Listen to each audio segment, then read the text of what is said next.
मित्रों नमस्कार। मैं हूं राकेश कुमार। आप देख रहे हैं मत अभिमत।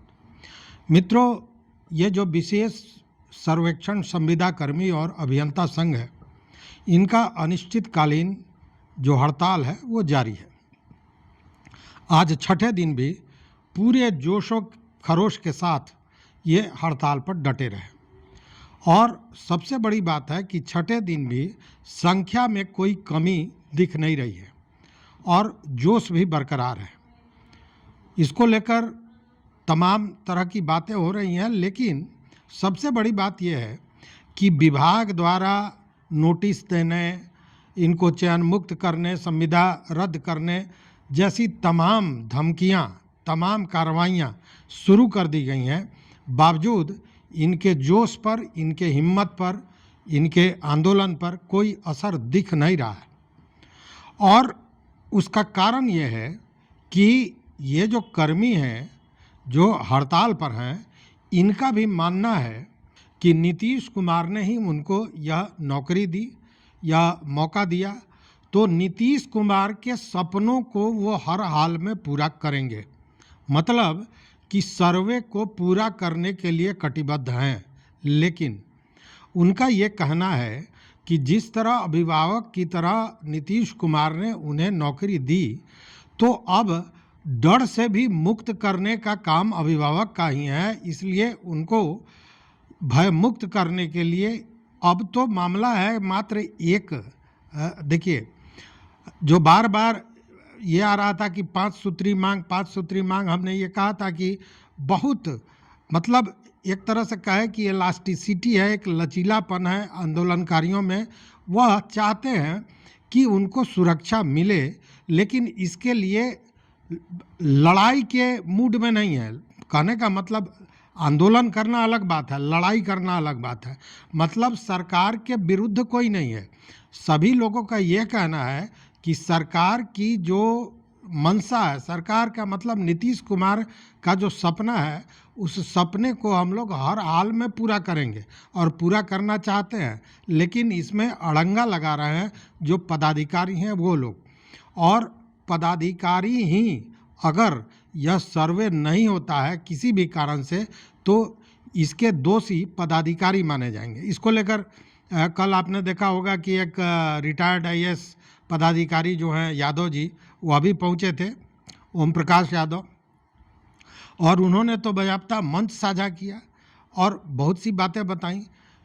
और उन्होंने जो बातें बताई और जो उन्होंने ये कहा कि ये बातें वो सरकार तक, मतलब उच्चाधिकारियों तक पहुंचा चुके हैं अनौपचारिक रूप से। जो बात उन्होंने बताई, अगर उस बात, और यह अभी की बात नहीं है, मतलब पूर्व में भी उन्होंने इस तरह की राय दी थी जैसा उनका कहना है। अगर उन चीज़ों को सरकार मान ली होती, मतलब पदाधिकारी विभाग मान लिए होते, तो शायद आज इस हड़ताल की आवश्यकता ही नहीं पड़ती।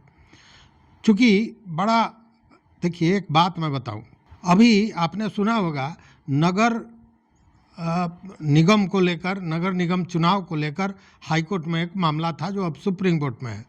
उसमें एक शब्द आता है डेडिकेटेड कमीशन। मतलब कि किसी काम, वह कमीशन बनता ही है केवल उसी काम के लिए जो दिया जाता है, मैंने डेडिकेटेड होता है। तो उसी तरह जो महा अभियान है, तो एक तो अभियान ही अपने आप में होता है कि किसी एक उद्देश्य को लेकर अभियान चलता है।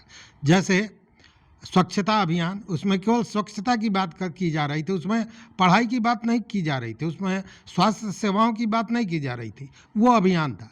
तो जब आप राजस्व अभियान की बात करते हैं, महाअभियान की बात करते हैं, तो केवल वो सर्वे जो होना है वही होना चाहिए था।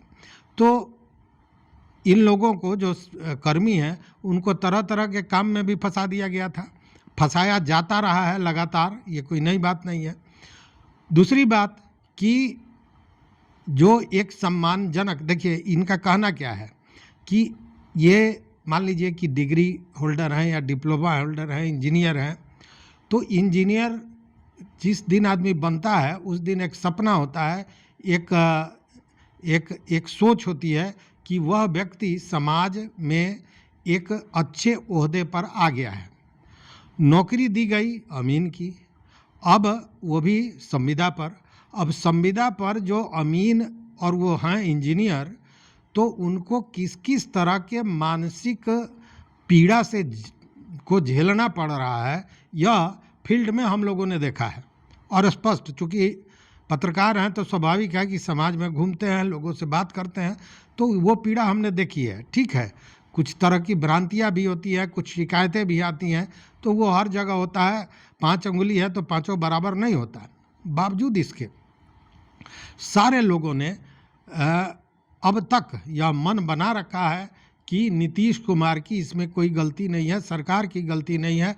यह जो भी गलतियां हैं ये विभाग कर रहा है और विभाग ही रोड़ा अटका रहा है। भले आरोप वो संविदा कर्मियों पर लगा रहा है कि इन लोगों ने महाअभियान को एक तरह से अवरुद्ध करने के लिए ये हड़ताल किया। हालांकि मैंने पहले भी बताया है कि हड़ताल 16 तारीख से था, जबकि 11 से 14 तारीख तक ये लोग काली पट्टी लगाकर काम करते रहे हैं। और उसके पूर्व ही विभाग से लेकर मंत्री तक हर जगह उन्होंने पूर्व सूचना दी थी कि हम लोग 16 तारीख से जा रहे हैं हड़ताल पर और निश्चितकालीन। बावजूद सरकार की आंख नहीं खुली। और कल बड़ा ही अच्छी बात उन्होंने कही, यादव जी ने, उन्होंने कहा कि यह विडंबना ही है कि सरकार सही काम को भी तब तक नहीं करती है जब तक हड़ताल नहीं होता है। यह विडंबना है। और आज भी संभवतः वही हो रहा है कि आज छठे दिन सारे लोग 13,000 जो कर्मी हैं वो बैठे हुए हैं हड़ताल पर, लेकिन अब तक सुध नहीं ली जा रही है। हालांकि भीतर ही भीतर कुछ न कुछ तो सोचा जा रहा होगा। देखिए, कहीं भी जब इस तरह का हड़ताल होता है तो पहले डराया धमकाया जाता है, कोशिश किया जाता है कि फूट पड़ जाए, ये टूट जाए। देखिए, कल परसों जब नोटिस जारी होने लगा तो एक भगदड़ सी मची थी, आप ध्यान दीजिएगा, एक भगदड़ सी मची थी। कुछ लोग थोड़ा हतोत्साहित हो रहे थे, लेकिन फिर संघ के लोगों ने, जो नेतागण हैं, जो गौवा हैं, उन लोगों ने समझाया बुझाया, फिर मामला अपनी जगह पर आया। तो यह एक प्रक्रिया होती है कि पहले डराए धमकाए, तोड़ने का प्रयास करें, और जब ये सारी चीज़ें नहीं होगी तब समझौते की बात होगी। लेकिन अगर समझौता शुरू में ही हो जाता तो शायद यह जो अभी स्थिति बनी हुई है महाअभियान की, वह नहीं होती, वह बड़ा सुचारू रूप से चलता। और बात तो सही है कि अगर यह सर्वे पूरा हो जाता है तो निश्चित रूप से नीतीश कुमार को पूरा इतिहास याद रखेगा, स्वर्णिम अक्षरों में लिखा जाएगा कि 100 वर्षों के बाद एक इतना महत्वपूर्ण और इतना दुरूह काम नीतीश कुमार ने कराया सर्वे का।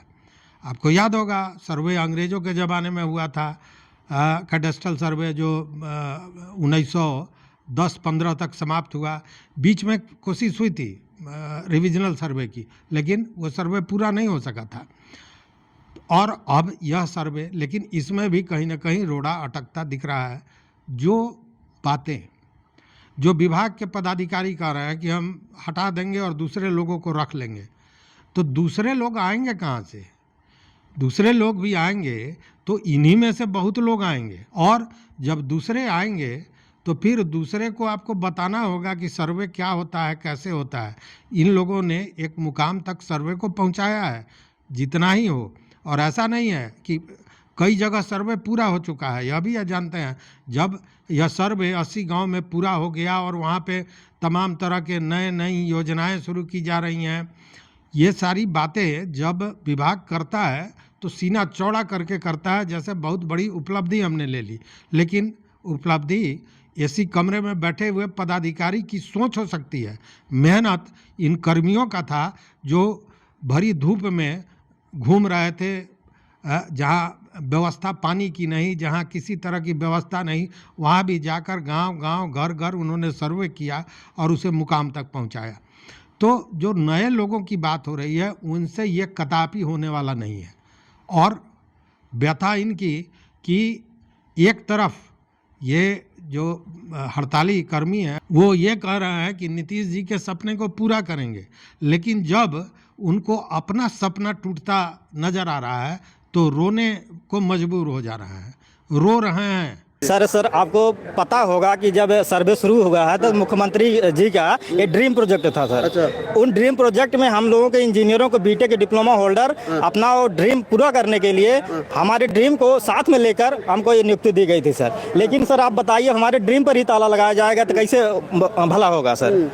हम उनकी मांगों का जितना भी उन काम है, महाअभियान का जो भी काम है, जितना भी काम है सर, हम अपने स्तर से कह रहे हैं कि सर्वे का काम शुरू हुआ था सर, साइड थोड़ी गड़बड़ थी, P5 हमने 18 घंटे का काम करने का काम किया है सर। अभी सर सरकार द्वारा हम लोगों का एक क्लेम लगाया जा रहा है कि सर महाअभियान के विरोध करें। हम विरोध नहीं कर रहे हैं सर, हमारी मांगे पूरी कर दें, केवल हमको परमानेंट कर दे, पेमेंट मत बढ़ाएं सर, केवल हमको परमानेंट कर दे, हम अभी धरना स्थल से छोड़ देंगे सर। उनका ड्रीम है सर, वो ड्रीम उसी को देता है आदमी, अपना परिवार को, अपने गार्जियन स्वरूप, पिता स्वरूप है सर, सपना वही पूरा करता जो उनका बच्चा है। हमें अपना बच्चा समझ के अपना ड्रीम के लिए लगाया सर, हम उनका ड्रीम पूरा करेंगे, महाअभियान को सफल बनाएंगे सर। 6 दिन हुआ है सर, जयंत कुमार नाम है मेरा सर, ये 1 हफ्ता हुआ है महाअभियान के सर। मैं पूरा अपनी तरफ से कह रहा हूँ, पूरे संगठन की तरफ से कह रहा हूँ कि सर कि हमारी मांगे आज पूरी कर ली जाए। हम पूरा जो भी 1 महीने का उनका काम है 20 दिन में करके देंगे सर, लेकिन हमारी काम को मान लिया जाए सर।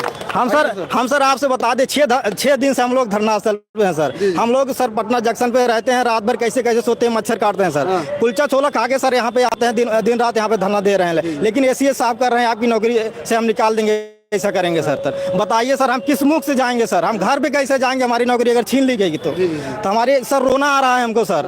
हम अपनी बात को कैसे कहें, कैसे यहाँ पे हैं कि मतलब इस तरीके से बयान दे रहे हैं, कैसे किसने उनको अधिकार दिया सर। 13,000 लोग हैं हम लोग सर, बताइए हमारी बहनें हैं, माताएं हैं सर, 13 लोग हैं सर, रोना आ रहा है सर। लेकिन हम क्या करें सर, 13,000 लोग हमारे माताएं बहनें हैं सर, जिनसे 13,000 लोगों में 13,000 परिवार चलेगा सर।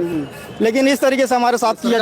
लेकिन सरकार के कान तक ये बात पता नहीं जा रही है या नहीं जा रही है, क्योंकि सर्वे इतना ज़रूरी है कि आप मान के चलिए कि अगर सर्वे पूरा हो जाता है, उस स्थिति में बिहार की दशा और दिशा दोनों बदल जाएगी। जो विवाद, जो झगड़े होते हैं उसमें 90% झगड़े समाप्त हो जाएंगे।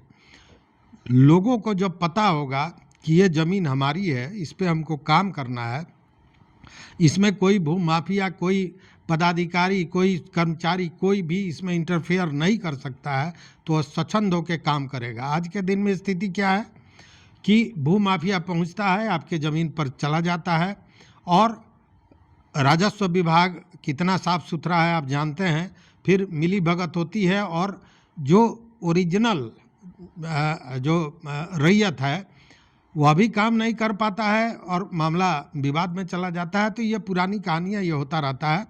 लेकिन सबसे बड़ी बात है कि यह जो कर्मी है वह अभी भी मतलब समझ में नहीं आता है कि हड़ताल हो रहा है, सरकार से मांग की जा रही है, और मुख्यमंत्री जिंदाबाद के नारे लग रहे हैं, उप मुख्यमंत्री के नारे लग रहे हैं, विजय चौधरी जो मंत्री हैं उनके जिंदाबाद के नारे लग रहे हैं, सारे लोग।